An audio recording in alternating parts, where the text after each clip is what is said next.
Assalamualaikum warahmatullahi wabarakatuh. Perkenalkan, nama saya Abdul Aziz Mutakabir dengan NIM 2103040084 dari Prodi Manajemen Universitas Muhammadiyah Riau.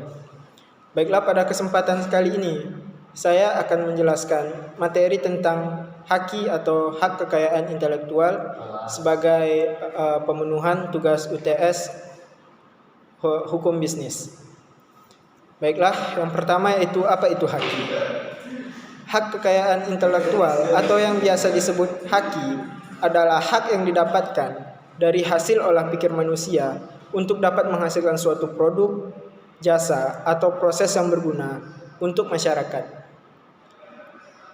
Jadi, dapat disimpulkan bahwa haki adalah hak untuk menikmati secara ekonomis hasil dari suatu kreativitas intelektual.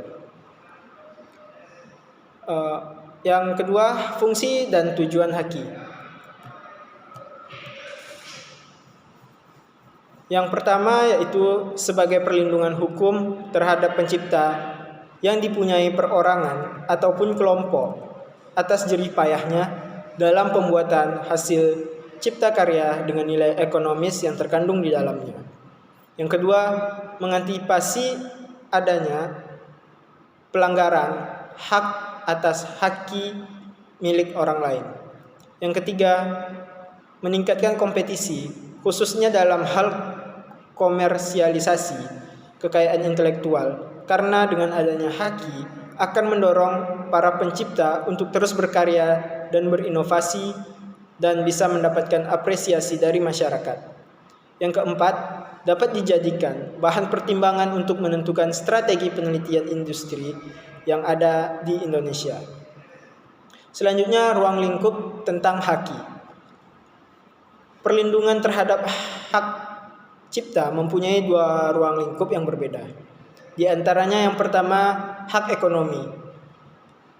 Hak ekonomi yaitu hak yang memiliki hubungan dan dampak langsung terhadap ekonomi perusahaan, seperti hak perdagangan, hak distribusi, hak penyiaran, hak pertunjukan, dan juga hak pinjaman masyarakat. Yang kedua, hak atas ciptaan, yaitu hak yang merujuk langsung terhadap subjek ciptaannya, seperti program komputer, buku, fotografi, database, dan lain-lain. Adapun dasar hukum tentang haki, yang pertama, Undang-Undang Nomor 19 Tahun 2002 yang diganti oleh Undang-Undang Nomor 28 Tahun 2014 tentang haki. Berisi tentang hak cipta, pencipta, perlindungan kepada hak cipta, dan juga ciptaan yang dilindungi.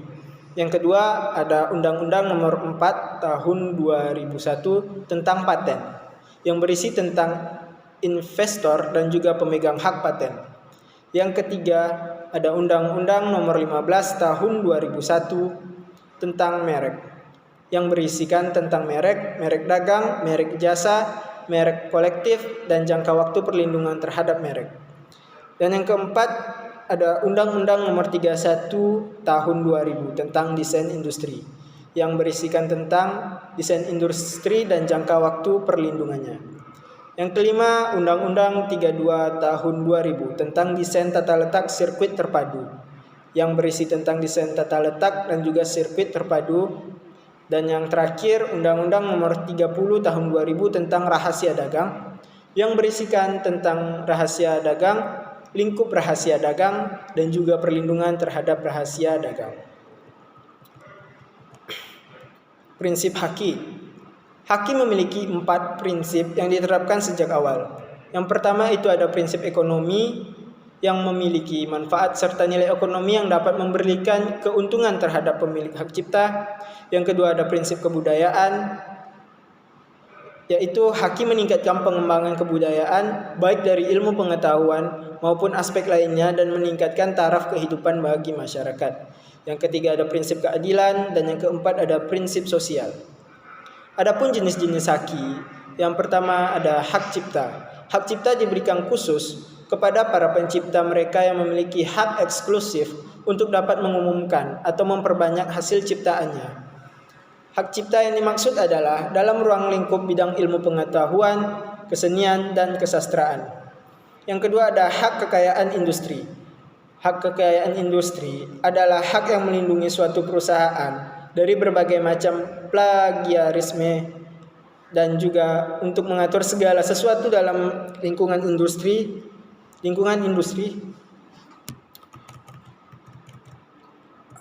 Baiklah, yang selanjutnya simbol terkait dengan haki. Saat ini, untuk dapat mengetahui telah tercatatnya haki, maka telah dibuat simbol di produk tertentu yang gunanya untuk mempermudah masyarakat untuk mengetahui haki dari suatu produk itu. Baiklah, sekian penyampaian materi dari saya. Lebih dan kurangnya saya mohon maaf. Wassalamualaikum warahmatullahi wabarakatuh.